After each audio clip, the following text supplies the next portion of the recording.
সম্মানিত মা এবং বোনেরা, পরে যারা আসছেন সবাইকে বলছি আসসালামু আলাইকুম ওয়া রাহমাতুল্লাহি ওয়া বারাকাতুহু। মা বোনদের উদ্দেশ্যে আমার প্রাণ ভরা সালাম। আমি খুব সংক্ষেপে কয়েকটি কথা আপনাদের জন্য বলবো। সেই কথাটি হচ্ছে, আল্লাহ তাআলা আমাদেরকে এই পৃথিবীতে পাঠাইছেন। আল্লাহ তাআলা কোরআনে কারিমে বলেছেন, মা খালাকতুল জিন্না ওয়াল ইনসা ইল্লা লিয়াবুদুন। আল্লাহ তাআলা বলেন, আমি মানুষ আর জিন সম্প্রদায়কে সৃষ্টি করেছি আমার ইবাদতের জন্যে, আমার ইবাদত করবে সেই জন্য সৃষ্টি করেছি। মা বোনেরা, এই পৃথিবীতে আপনাকে আমাকে আল্লাহ তাআলা বানাইছেন ইবাদতের জন্য। সেই ইবাদতটা কি? এখন আমরা মনে করি নামাজ ইবাদত, রোজা ইবাদত, হজ ইবাদত, যাকাত ইবাদত। হ্যাঁ, এগুলি ইবাদত, কিন্তু ইবাদতের পূর্ণ অর্থ কি? আমি যদি আপনাদেরকে বলি, এই যে প্যান্ডেল, এর মধ্যে কতগুলি বাঁশ, যেখানে আপনারা বসে আছেন কতগুলি বাঁশের খুঁটি আছে, মাথার উপরে কাপড় আছে, তাহলে প্যান্ডেলটা করি। এগুলো বাঁশ, ওগুলো কাপড়, প্যান্ডেল করি। আপনারা বলবেন সবটা মিলে প্যান্ডেল, তাই বলবেন না? এই যে পাশে একটা দালান বিল্ডিং, এর একটা হলো দেওয়াল, একটা হলো দরজা, একটা হলো জানালা, একটা হলো ছাদ, একটা হলো ফ্লোর, তো এর বিল্ডিংটা করি। সবগুলো মিলে বিল্ডিং। যেমন আপনি মানুষ, একটা হাত, একটা পা, একটা মাথা, একটা পেট, একটা পা, মানুষটা করি, সবটা মিলে মানুষ। তাহলে ইবাদতটা কি?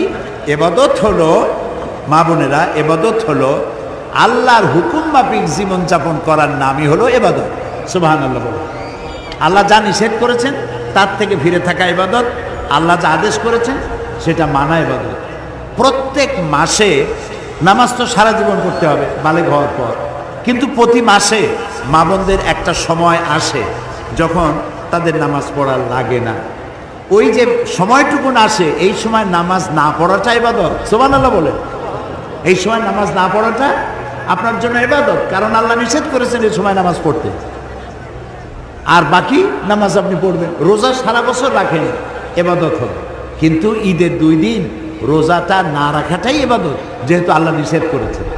নামাজ সারাদিন পড়েন, ক্ষতি নেই, কিন্তু সকালবেলায় যখন সূর্য ওঠে, যখন সূর্য মাথার উপরে আসে, যখন সূর্য অস্তমিত যায়, এই 3 সময় নামাজ না পড়াই ইবাদত। তাহলে আপনারা নিশ্চয়ই বুঝে ফেললেন যে আল্লাহর হুকুম মাফিক জীবনযাপন করার নাম হলো ইবাদত। মা বোনেরা, এই পৃথিবীতে আমরা খুব কম সময়ের জন্য এসেছি।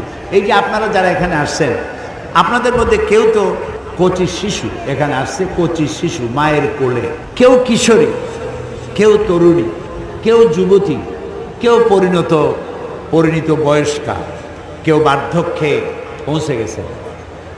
তাহলে আমাদের যে একটা জীবন, একটা লাইফ, এই লাইফটা একটা এর লংজিভিটি কতটা? আমরা কেউ 60 বছর, কেউ 70 বছর, কেউ 50 বছর হায়াত নিয়ে এসছি। আমাদের মৃত্যু হবে, আজ হোক কাল হোক, আমাদের মৃত্যু হবেই। আমাদের বয়স কিন্তু বাড়ছে না, প্রতি মুহূর্তে বয়স কি হচ্ছে? কমে যাচ্ছে। এখন এই বয়স কমার পর একদিন মালাকুল মউত আমাদের সামনে আসবে, সকলের সামনে আসবে। সেদিন আমরা, কাজের অনেক ভিড় আছে, আমার স্বামীর সমস্যা আছে, বাচ্চা পরীক্ষা দেবে, আজরাইল তুমি কয়েকদিন পরে আসো, এই কথা কি বলা যাবে? যাবে না।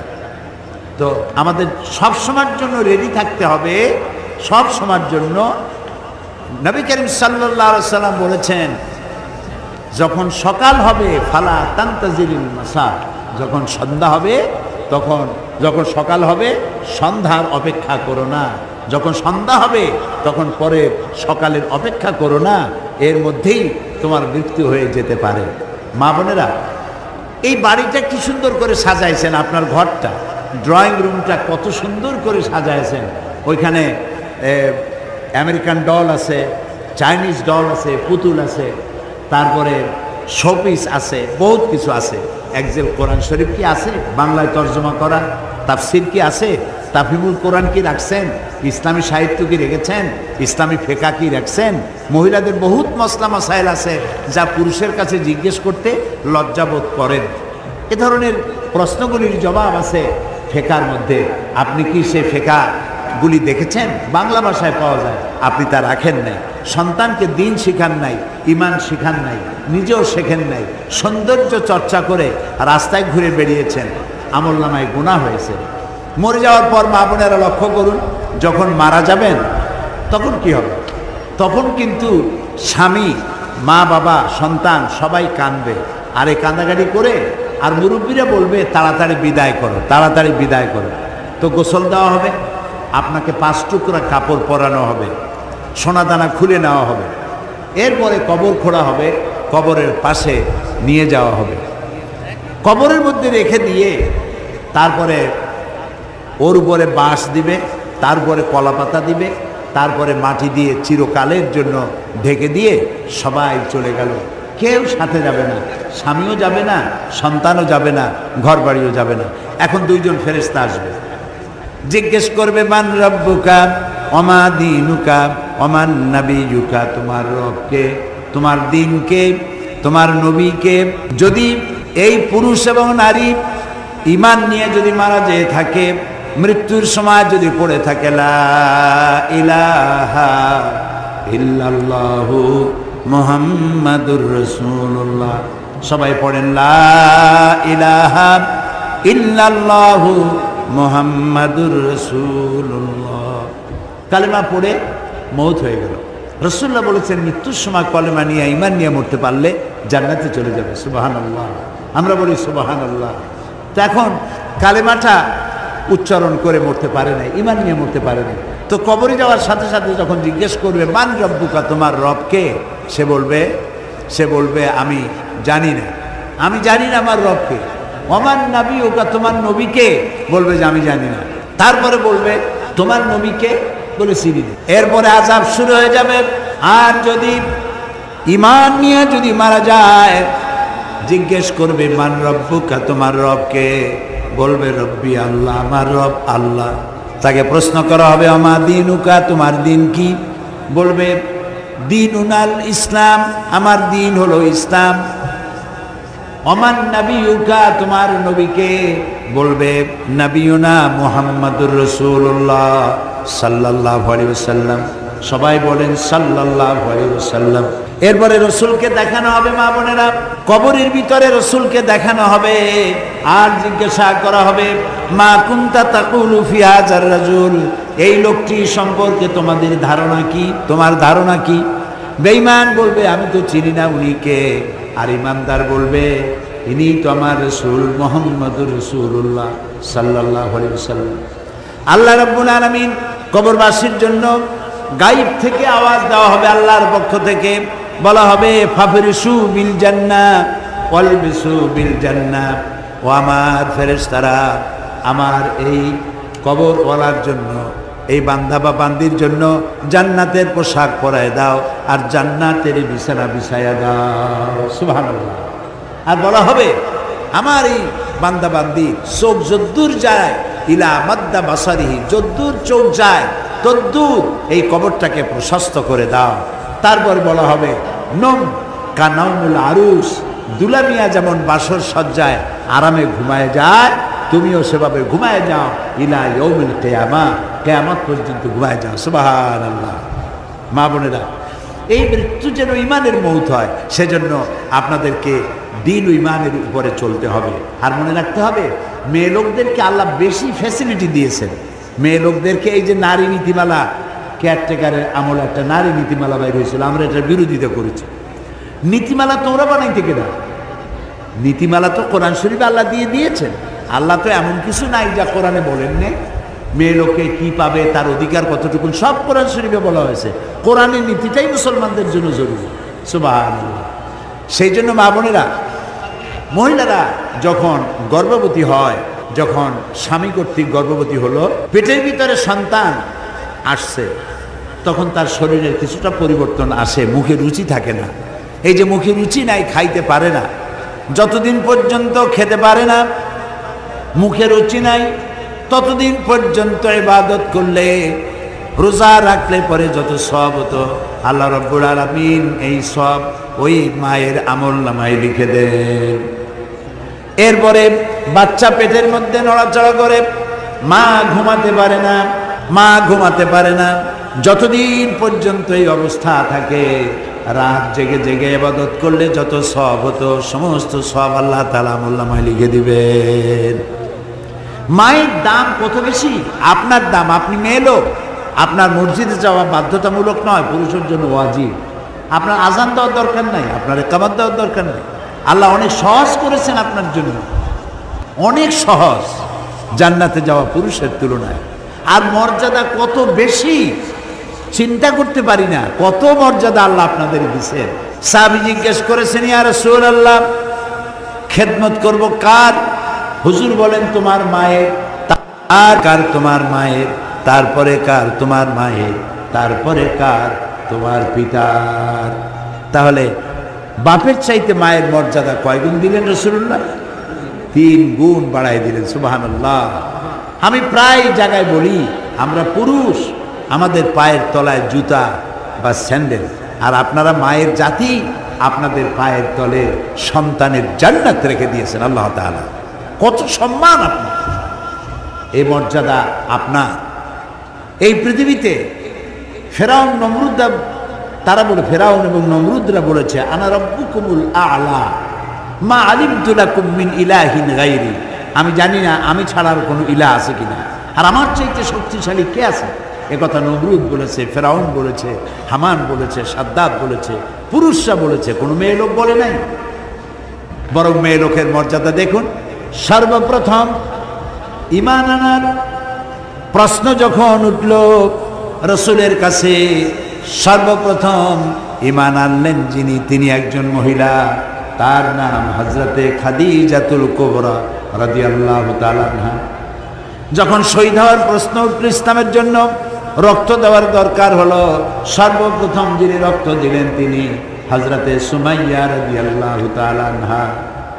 রাসূলুল্লাহ যখন দুনিয়া থেকে বিদায় হয়ে যান, সর্বশেষ যার কোলের উপরে মাথা রেখে জীবনের শেষ নিঃশ্বাস পরিত্যাগ করলেন, তিনিও একজন মেয়ে লোক, হযরতে আয়েশা সিদ্দিকা রাদিয়াল্লাহু তাআলা আনহা। সুবহানাল্লাহ। নারীর কত মর্যাদা, দুনিয়াও আল্লাহ মর্যাদা দিয়েছেন, আখিরাতে মর্যাদা দিয়েছেন। সুতরাং কোরআন যদি আমরা মানতাম, আমাদের সমাজ যদি কোরআন মানত, স্বামীরা যদি এটা বুঝতো, তাহলে নারীদের উপরে অত্যাচার করতো না, নারীদেরকে গালাগালি করতে রাসূল নিষেধ করেছে। মান অভিমান হতেই পারে, স্বামী স্ত্রীর মান অভিমান হতেই পারে, রাগারাগি হতে পারে, কিন্তু তাই বলে স্ত্রীকে মারপিট করবে, গালাগালি দেবে, মা বুক তুলে গালাগালি দেবে, এগুলো নিষেধ করা হয়েছে। হযরত আয়েশা সিদ্দিকা রাদিয়াল্লাহু তাআলা আনহা তিনি বলেছেন, রাসূলুল্লাহ ইসলামের কাজ করে, দ্বীনের কাজ করে, তিনি তো রাষ্ট্রপ্রধান ছিলেন, রাষ্ট্রপতির দায়িত্ব পালন করে ঘরে এসেছেন। ঘরে খাবার ছিল না, খাবার তৈরি করতে দেরি হয়েছে, আমার খাবার তৈরি হতে দেরি আছে, রাসূল ক্ষুধার্ত। রাসূলুল্লাহ আমার দিকে চোখ মোটা করে তাকান না, আমাকে ধমক দেন না, বরং আমার পাশে বসে রুটি তৈরি করে অথবা রুটি ছেঁকে দিয়ে অথবা তরকারি কুটে আমাকে সাহায্য করেছেন আল্লাহ রাসূল। সুবহানাল্লাহ। এই হচ্ছে ইসলাম। স্ত্রী হওয়া মানে কারো দাসী হয়ে যাওয়া নয়। এক শ্রেণীর পুরুষ আছে, বিয়ে করছি মায়ের খেদমত করার জন্য, মা বাবার খেদমত করার জন্য বিয়ে করছি। এগুলো খুলনা বরিশালের দিকে শুনেছি, বগুড়ায় এরকম কয় কিনা আমি জানি না। মা বাবার খেদমতের জন্য বিয়ে করছে, এটা ঠিক না। মা বাবার খেদমত করতে তুমি বাধ্য, তোমার বউ খেদমত করতে বাধ্য না, তার জন্য ফরজ না, তোমার জন্য ফরজ। মেয়েদেরকে ইসলাম এত মর্যাদা দিল, আপনি তার মা হতে পারেন, আপনার মেয়ের মা আপনি, আপনার মেয়ের বাপ আপনি, কিন্তু আপনি আপনার মেয়েকে তার ইচ্ছার বিরুদ্ধে কারোর সাথে বিয়ে দিতে পারেন না। এই জন্য তো দেখা সাক্ষাৎ করার ব্যবস্থা করা হয়েছে, বিয়ের আগে উভয়কে দেখে নেবে, ওর ইচ্ছার বাইরে জোর করে বিয়ে দিও না। আবু দাউদ শরীফের হাদিসে আসছে, এক যুবতী মেয়ে রাসূলের কাছে আসছে, এসে বলছেন, ইয়া রাসূলুল্লাহ, আমার বাল্য বিবাহ হয়েছে, তখন আমি বুঝি না স্বামী কি, স্বামীর প্রতি দায়িত্ব কি, তা আমি জানি না, তখন বিয়ে হয়েছে। এখন আমার জ্ঞান হয়েছে, আমি এই পুরুষটাকে পছন্দই করি না, আমার ছবি দেখতে ইচ্ছা করে না, এখন আমি কি করব? রাসূলুল্লাহ বলছেন, ইচ্ছে করলে তুমি বিয়ে রাখতেও পারো, ইচ্ছে করলে এটাকে পরিত্যাগ করতে পারো। এর থেকে স্বাধীনতা কোন ধর্মে আছে? কে দিয়েছে এর থেকে স্বাধীনতা? কাজী মা বোনেরা, আপনারা ইনফেরিয়রিটি কমপ্লেক্সে ভুগবেন না, হীনমন্যতায় ভুগবেন না যে ইসলাম বুঝি আপনাদেরকে ঠকাইছে। এক শ্রেণীর বুদ্ধিজীবীরা বলে আল্লাহ নিজেই ঠকাইছে। বলেন নাউজুবিল্লাহ, আল্লাহ নিজেই ঠকাইছে। কিভাবে? কয় যে ভাইতে পাইলো, এক ভাইতে যা পেয়েছে দুই বোনে তাই পেল, দুই মেয়েতে যা পেল এক ছেলেতে তাই পেল। লিজ্জাকারে মিসলু হাযিল উনসায়াইন, সূরা নিসা। তো এটা করে আল্লাহ নিজেই তো ঠকাই দিল। কিন্তু বেকুবরা জানে না এই যে বুদ্ধিজীবী আর কুশীল, এই কুশীলরা আর বুদ্ধিজীবীরা অনেক ক্ষতি করে জাতি। ওরা অনেক বইপত্র যা পড়ে, বুদ্ধি তো বুদ্ধির ডেকে সব পড়ে, কিন্তু এমন কপাল পোড়া কোরআন শরীফ পড়ে। আসল জ্ঞানের কিতাব যেটা, সেটা কোরআন শরীফ বানান করে কেমনি তাও জানে না। মহাপণ্ডিত সূরা ফাতিহা পড়তেই পারবে না, 14 জায়গায় ভুল করবে, 7 আয়াতে মিনিমাম 14 জায়গায় ভুল করবে। এই হলো বুদ্ধিজীবী, এই হলো সুশীল। তো কোরআন পড়ে নাই বলে কপাল পোড়া, কোরআন বোঝে না, সব পড়ে কোরআন পড়ে। এই যে আল্লাহ যে ভাগটা করলেন, কেন করলেন, এই জবাব আপনাদের জানা দরকার, আপনাদের বোঝা দরকার যে আল্লাহ আমাদেরকে এক জায়গায় কম দিল কেন। এক জায়গায় কম দিছে, কিন্তু আপনি পাইছেন কয় জায়গা দিয়ে তাকে চিন্তা করছেন? আপনি আপনার পিতার কাছ থেকে পেয়েছেন, ভাইয়ের কাছ থেকে পান, মায়ের কাছ থেকে পান, স্বামীর কাছ থেকে পান। এরপরে মহারানা নামক অর্থনৈতিক নিশ্চয়তা প্রদান করা হয় আপনাকে। মহারানা দেওয়া কোনো সুন্নত নয়, নফল নয়, ওয়াজিব নয়, একদম নামাজ রোজার মতোই ফরজ। ওয়া আতুহুন্না উজুরাহুন্না ফরিদা, আল্লাহ তাআলা বলেছেন ফরজ রূপী দায়িত্ব হিসাবে মহারানার টাকা আদায় করে দেওয়া হোক। ফরজ রূপী দায়িত্ব হিসাবে মহারানার টাকা আদায় করে। এখন মহারানা গেছে উল্টা, মহারানা পায় কে? মেয়ে। তো মেয়েরে না দিয়া, বউরে না দিয়া ছেলে আদায় করে নেয় শ্বশুর বাড়ির কাছ থেকে। শ্বশুরে বলে ঘটক, বলে না কি কয় বগুড়া, কি কয় ঘটক, ঘটকালি, ঘটিতে কালি মাখে, ঘটকালি বলে। যে বললো যে অমুকের ছেলে সাংঘাতিক। কিরকম সাংঘাতিক? ওই মেট্রিক পাস করতে মাত্র 7 বছর বাকি, মেলা শিক্ষিত, দেখার মতো হ্যান্ডসাম, বাসের মতো লম্বা। তারপরে এই ছেলের সাথে মেয়ের কাজ করাইতে হলে তাহলে 10 লাখ টাকা ক্যাশ, গুলশানে বাড়ি আর মঙ্গল গ্রহে অফিস। ছেলের চেহারা কেমন? আলকাতরার চাইতেও ভালো, মেয়ে চাই চাঁদের মতো, কুচাও চাইছি তো ওই। তো এইগুলি টেলিভিশন নিয়ে, বাড়ি নিয়ে, গাড়ি নিয়ে, টেলিভিশন নিয়ে, তারপরে মেয়ে বিয়ে দিত। মেয়ে কি মাগনা? মাগনা বোঝে বগুড়া? মেয়ে কি এত সস্তা? এই মেয়েটা কি কচুরি পানার মতো ভাইসে আসছে? কচুরি পানা বোঝে? কচুরি পানার মতো ভাইসে আসছে। এ মেয়েটা একটা মা পেটে ধরেছে 10 মাস, বাপ তাকে লালন করেছে, মা তাকে লালন করেছে, স্কুলে পড়াইছে, বিয়ে পাশ করেছে, এমএ পাশ করেছে। এই মেয়েটা তুমি বিয়ে করতে গিয়ে খাট চাও, পালঙ্ক চাও, তুমি কি ভিক্ষুকের ছেলে? আর শ্বশুর বাড়ি থেকে খাট পালঙ্ক না দিলে শুইতে পারবে না, তাহলে বগুড়ায় হাটবার দিন বাসন নিয়ে বসো, খয়রাত করো, ভিক্ষা করো। লজ্জা করা উচিত, লজ্জা হওয়া উচিত যে শ্বশুর, যে পাত্রপক্ষ কন্যা পক্ষের কাছে যৌতুক চায়, তার চাইতে ছোট লোক, তার চাইতে বেইজ্জত আর হতে পারে না কিছু। মেয়ের দাম আছে, কেন তোমাকে খাট পালঙ্ক দিতে যাবে? তবে হ্যাঁ, শ্বশুর যদি খুশি হয়ে কিছু দেয়, একটা ঘড়ি দিল, একটা চশমা দিল, কানে শোনে কম, চোখে দেখে বেশি, এরকম যদি হয়, একটা শেরওয়ানি দিল, আলহামদুলিল্লাহ, আর না দিলে নাউজুবিল্লাহ, অসুবিধা।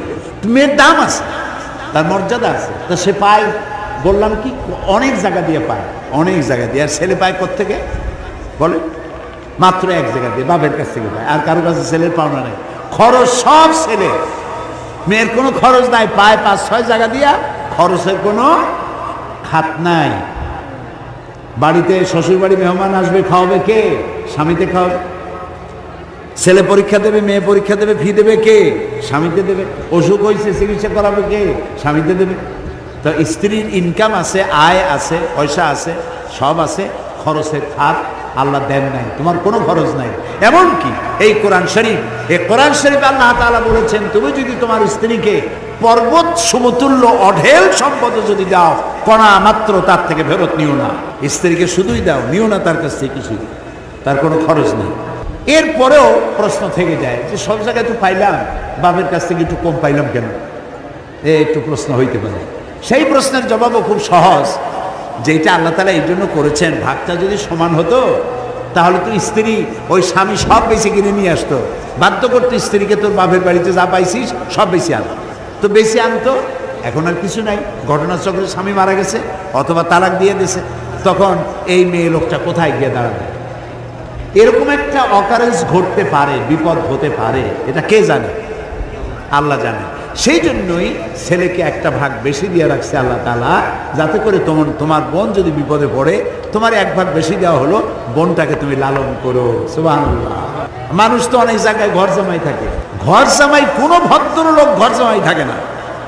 আরে বেটা, শ্বশুরের কান্দে উঠছো কেন? এর থেকে রিক্সা চালায় খাও। উল্লুক ছাড়া কোনো মানুষ ঘর জামাই থাকতে পারে না।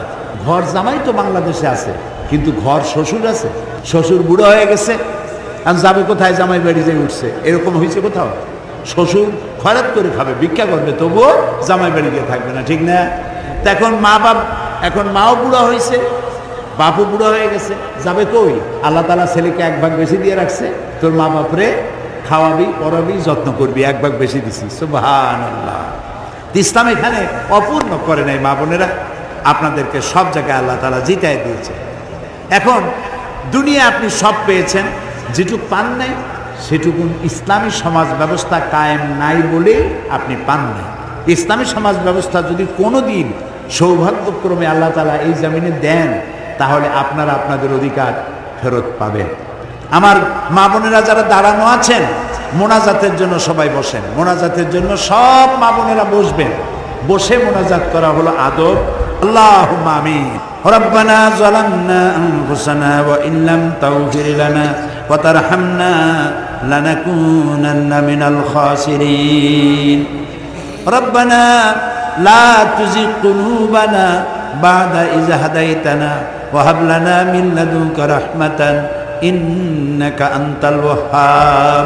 আয় আল্লাহ তাআলা, আজকে তুমি বগুড়ার এই মাঠের দিকে আরশে আজিম থেকে তাকায় দেখো, তোমার লাখো বান্দিরা বসে আছেন মাথা নিচু করে, চক্ষু বন্ধ করে। আল্লাহ, তোমার সাহায্যের জন্য আমরা জীবনভর গুনাহ করেছি, দয়া করে আমাদের জিন্দেগির গুনাহ মাফ করে দাও।